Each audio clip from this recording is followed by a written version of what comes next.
Puji Jehovah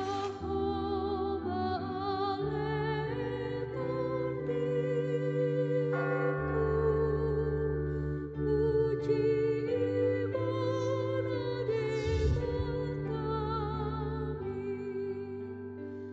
takkan Salam, Horas, Bapak Ibu, warga jemaat, dan saudara-saudari dimanapun berada. HKBP Keramat Jati telah membeli lahan seluas 971 meter persegi. Atas berkat rahmat Tuhan, panitia mendapat harga 13 miliar rupiah belum termasuk pajak. Termin pembayaran sebagai berikut. Termin pertama 2,6 miliar rupiah sudah dibayar Kamis 25 September 2025. Termin kedua 7,4 miliar akan dibayar Kamis 6 November 2025. Termin ketiga atau pelunasan 3 miliar akan dibayar bulan Maret 2026. Tujuan pembelian lahan sebagai berikut. Penambahan ruang kelas sekolah minggu, membangun ruang ibadah sekolah minggu sekaligus menjadi serbaguna, dan membangun ruangan lain sesuai kebutuhan. Akses masuk keluar komplek gereja menjadi 2 jalur. Kapasitas kendaraan bertambah. Untuk mendahulukan pembayaran, panitia telah dan masih mencari pinjaman tanpa bunga atau pinjaman lunak dari warga jemaat dengan nilai mulai dari 20 juta serta sumbangan dari pihak lain. Pinjaman dari warga jemaat akan dibayar panitia dalam jangka waktu 3 tahun, terhitung sejak bulan Maret 2026 yang bersumber dari sumbangan warga jemaat. Sumbangan dapat dicicil dalam 3 tahun dan sumbangan pihak lain melalui proposal. Demikian penjelasan singkat dari panitia. Mari Bapak Ibu, generasi muda-mudi, dan siapapun tergerak berkorban untuk menyumbang dan meminjamkan agar lahan itu menjadi milik Tuhan. Melalui HKBP Keramat Jati, Tuhan memberkati. Salam, Horas.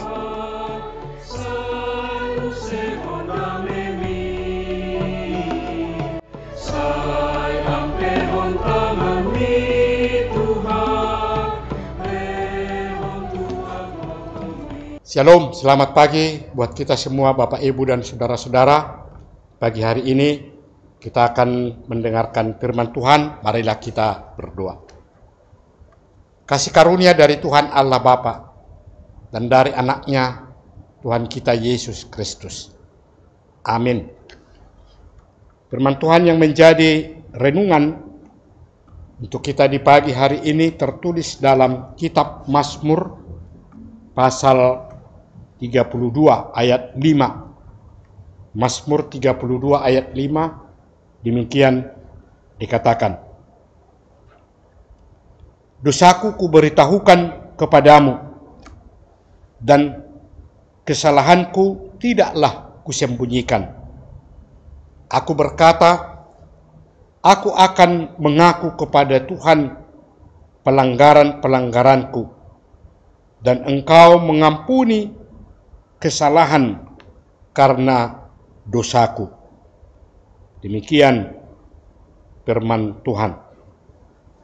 Bapak, Ibu, dan saudara-saudara yang dikasihi Tuhan kita Yesus Kristus, kejujuran boleh kita katakan satu kebenaran untuk mengungkapkan adanya perlakuan yang pernah dilakukan dengan tidak baik. Kejujuran yang diungkapkan melalui perkataan itu berarti agar orang-orang yang mendengarnya mau memaafkan atas perbuatan yang salah melalui apa yang dia sampaikan di dalam kejujurannya. Itulah yang disampaikan oleh pemazmur di hadapan Tuhan Allah melalui firman Tuhan yang kita dengar di pagi hari ini.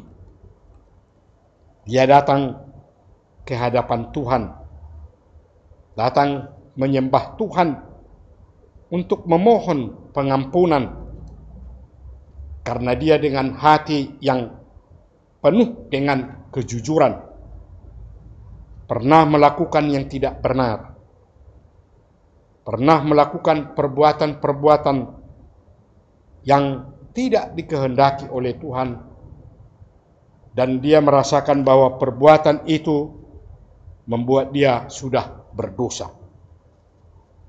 Perbuatan yang pernah dan sudah dilakukannya, dia sadar bahwa yang dia lakukan itu ternyata tidak benar dan tidak baik dan tidak dikehendaki oleh Tuhan Allah.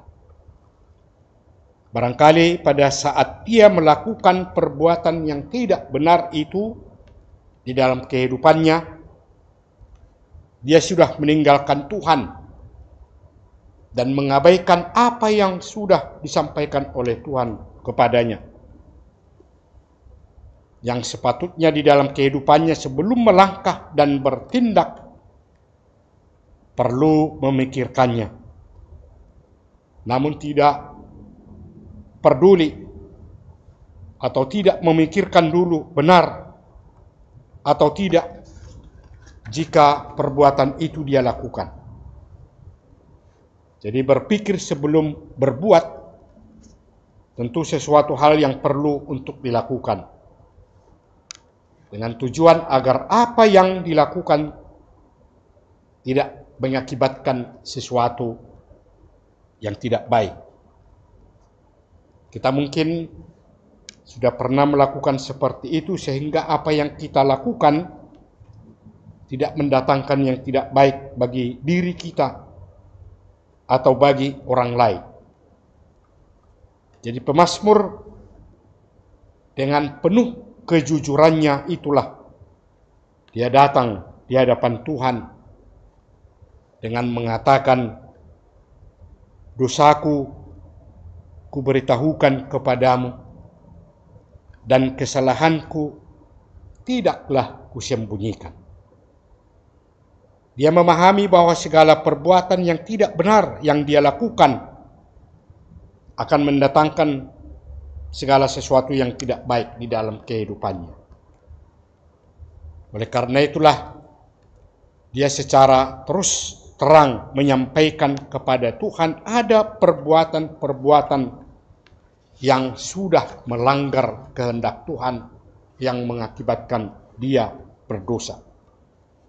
Yang memang tidak bisa disembunyikan, dalam arti harus diberitahukan kepada Tuhan apa yang telah dia perbuat agar Tuhan mau mengampuni.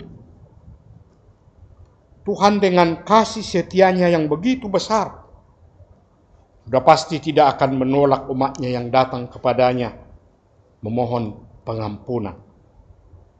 Karena Tuhan selalu menginginkan agar kehidupan orang yang percaya kepadanya hidup dengan baik.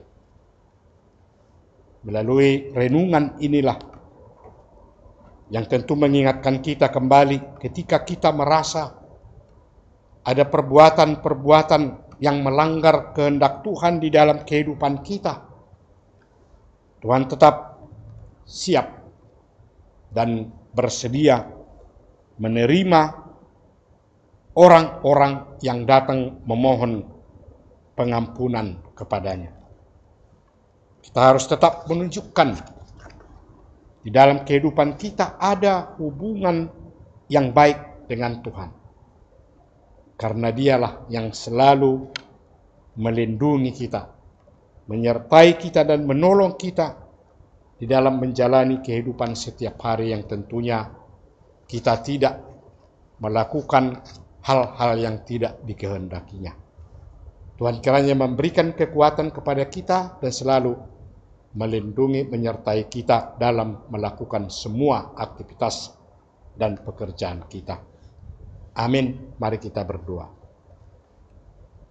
Ya Tuhan Allah Bapa di sorga, yang kami sembah di dalam nama anak-Mu Tuhan kami Yesus Kristus, kami mengucap syukur dan terima kasih atas penyertaan Tuhan dalam kehidupan kami hingga pada saat ini.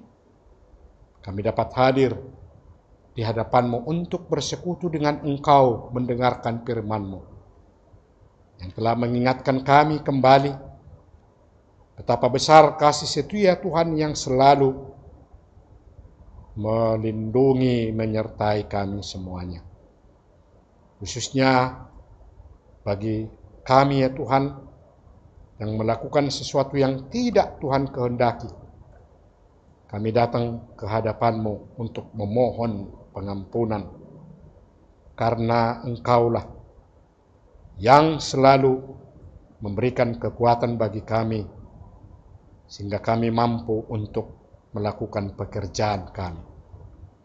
Terima kasih Tuhan atas firman-Mu, kiranya kami tetap dalam kekuatan untuk melakukan apa yang Tuhan inginkan dalam hidup kami. Ya Tuhan Allah Bapa di sorga, di pagi hari ini kami serahkan semua jemaat-Mu dimanapun mereka berada dalam melakukan aktivitas dan pekerjaannya. Tuhan sertai dan lindungi, berikan kesehatan dan kekuatan, sehingga melalui pekerjaan yang mereka lakukan, mereka dapat memperoleh berkat dari Engkau. Ya Tuhan Allah Bapa di surga, begitu juga Bapak Ibu dan saudara-saudara kami anggota jemaat-Mu yang pada saat ini masih dalam keadaan sakit, baik yang ada di rumah maupun yang sedang opname. Kami mohon Tuhan berikan kesehatan dan pulihkan mereka, supaya mereka juga dapat melakukan pekerjaan di dalam kehidupannya. Terima kasih Tuhan, kami tetap berdoa buat gereja-Mu. Tuhan senantiasa hadir, menyertai, melindungi semua jemaat-Mu dan juga para majelis-Mu yang bekerja, sehingga melalui pelayanan mereka di tengah-tengah gereja-Mu menjadi kemuliaan bagi nama-Mu. Terima kasih Tuhan, inilah doa kami yang kami sampaikan kepadamu hanya di dalam nama anak-Mu, Tuhan kami Yesus Kristus. Amin. Anugerah dari Tuhan kita Yesus Kristus, kasih setia Allah Bapa, dan persekutuan Roh Kudus, itulah yang menyertai saudara-saudara semuanya. Amin. Bapak Ibu dan saudara-saudara yang dikasihi Tuhan kita Yesus Kristus, kiranya Tuhan selalu menyertai dan memberikan kesehatan kepada kita semua. Shalom.